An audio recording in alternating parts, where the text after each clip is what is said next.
सभी को नमस्कार। मैं डॉक्टर मजीद शेख,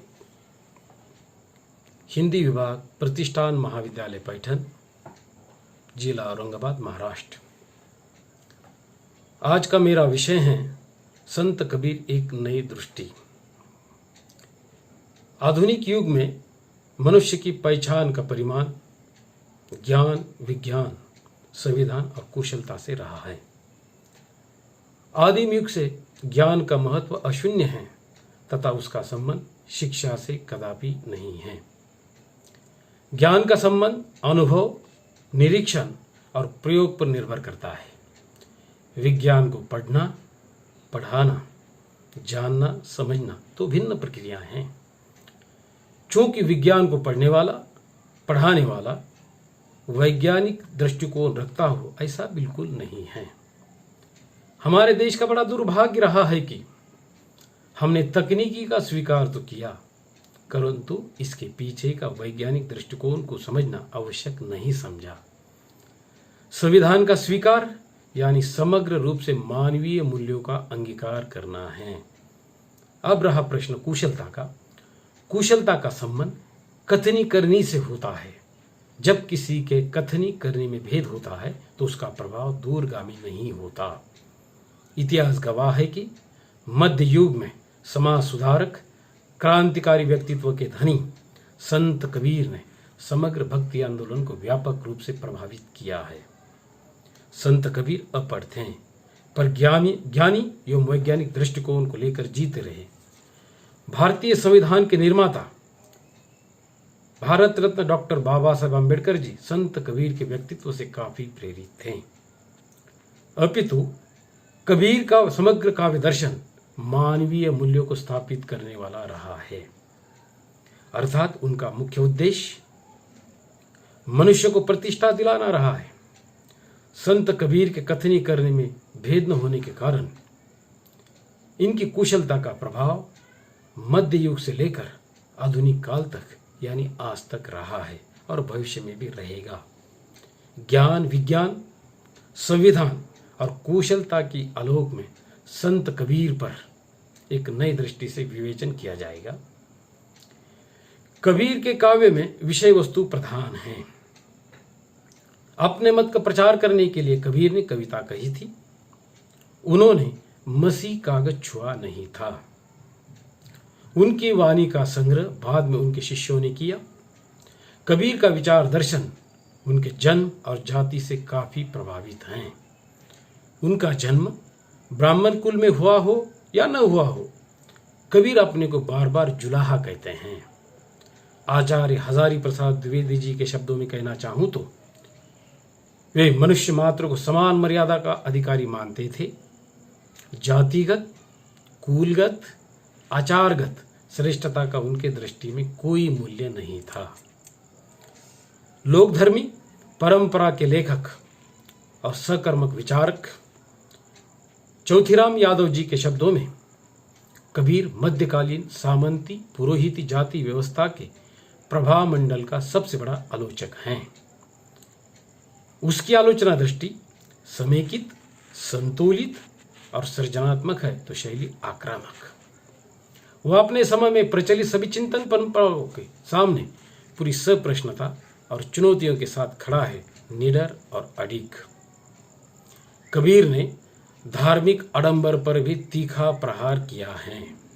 झूठेवाद, संप्रदाय और शब्दाडंबर की भर्त्सना की। पंडित वाद वदंत झूठा। अगर राम कहने से दुनिया की मुक्ति हो जाती तो खांड कहने से मुंह मीठा क्यों नहीं होता? क्या पावक कहने से पांव जल सकता है? जल कहने से प्याज भूज सकती है? भोजन कहने से पेट भर सकता है? इस सारे पाखंड का खंडन कबीर की वाणी में हुआ है। उन्होंने हिंदुओं की मूर्ति पूजा, मुसलमानों की नमाज, मुल्ला कहाँ पुकारे दूर, क्या बहरा हुआ खुदाई, सभी प्रकार के व्रत, उपवास, रोजा, तीर्थ यात्रा, हज, माला, तस्बीह, कैलाश कावा, वेद, कुरान, स्वर्ग, नरक, बहिश्त, दोजख सभी की निस्सारता पर चोट की है। सुधीश पचौरी जी ने भक्ति का अर्थशास्त्र और बाजार के रूप में कबीर पर नए दृष्टिकोण से विवेचन किया है। वे कहते हैं, कबीर के सभी व्याख्याकार इस बात पर सहमत है कि कबीर जुलाए थे, बुनकर थे, लेकिन कोई भी व्याख्याकार बुनकर के इस पेशे और बाजार से उसके संबंधों के बारे में नहीं सोचता कि अगर कबीर बुनकर थे तो अपने बनाए कपड़े बेचते होंगे, उसके बदले उनको दाम मिलता होगा। कबीर की कविता का आलोचनात्मक स्वर उनके बुनकर होने के कारण प्राप्त एक नई हैसियत या ताकत का परिणाम है। अर्थात अक्षम व्यक्ति दूसरे की आलोचना नहीं कर सकता, अगर करेगा तो कोई सुनेगा भी नहीं। कबीर जनता के कवि थे और जनता के प्रति उनके हृदय में असीम करुणा और अनुराग का भाव था। उन्हें राजा के घर जाने में आपत्ति थी। कबीर का स्वामी आनंदमय विरोध करने वाला है, जिसने किसी जाति बंधन को नहीं माना। कबीर के कथनी और करनी के सामंजस्य पर भी बहुत जोर दिया। उन्होंने कहा कि जब तक हमारी करनी अच्छी नहीं होगी तब तक कथनी का कोई भी मूल्य नहीं है।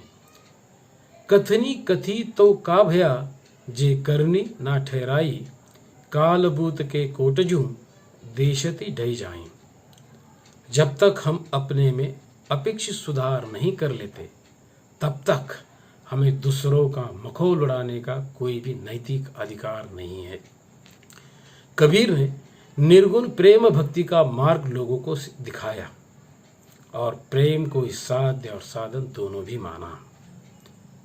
पोती पड़ी पड़ी जगमुआ पंडित भयान कोई, एक आखिर पीव का पढ़े सुपंडित होई। वे ईश्वर को सबके घट घट में बताकर सब झंझटों को ही खत्म कर देते हैं और यह स्पष्ट कर देते हैं कि केवल अज्ञानी लोग ही उसकी खोज में तीर्थों की खाक छानते हैं। कस्तूरी का उदाहरण देते हुए कहते हैं, कस्तूरी कुंडली बसे ब्रग ढूंढे मनवाही, ऐसे घटी घटी राम है दुनिया देखे नहीं। कबीर ने जाति विहीन समाज को बनाने की प्रेरणा दी तथा धर्मनिरपेक्षता के संबंध में हिंदू मुस्लिम दोनों को एक शब्द में असली तत्व का बोध कराया। वे कहते हैं, एक बूंद एक मलमूत्र, एक चाम एक गूदा, एक ज्योति थे सब उत्पन्ना, कौन बामन कौन सुधा। भारत के संविधान के अनुरूप छुआछूत एक अपराध है, फिर भी छुआछूत जातिवाद के कारण मिट न सकी। अंतरजातीय विवाह को प्रोत्साहन देने में कबीर के मानवतावादी सिद्धांत का हर मनुष्य अनुकरण करने लगे तो समाज जाति विहीन हो जाएगा और भारत का धर्मनिरपेक्षता का सिद्धांत कुछ मात्रा में सफल हो जाएगा। कबीर प्रेम को जीवन का मूल मंत्र मानते हैं। उनके अनुसार सच्चा धर्म वही है जो मनुष्य को प्रेम की सीख देता है। वे मनुष्य के दुख से द्रवित होकर बड़ी हृदयद्रावक भाषा में जग की पीड़ा का वर्णन करते हैं। मैं रो संसार को, मोको रोवे न कोई, मोको रोवे सो जना, जो सबद विवेकी होई।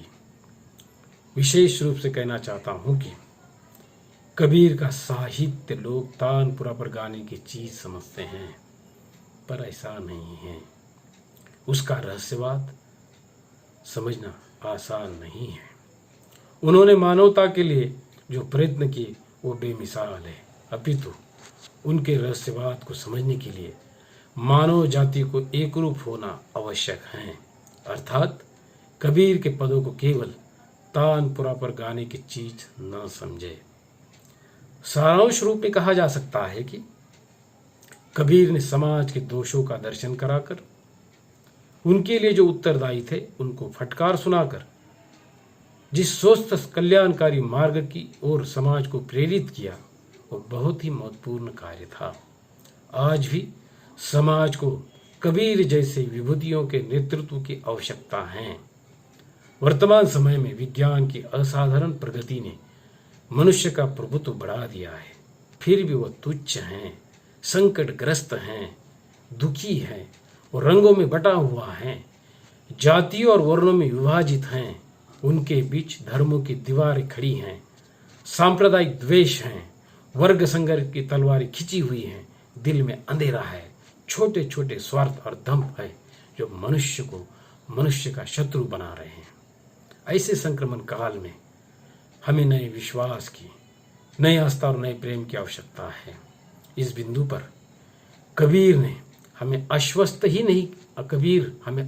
ही नहीं करता, अपितु कभी कभी तो लगता है कि उसका संवेदनशील और जागरूक मनुष्य उसके कवि से भी महान है। वे कहते हैं, सुखिया सब संसार है खाए और सोए, सुखिया सब संसार है खाए और सोए, दुखिया दास कबीर हैं जागे और रोवे, दुखिया दास कबीर है जागे और रोवे। धन्यवाद।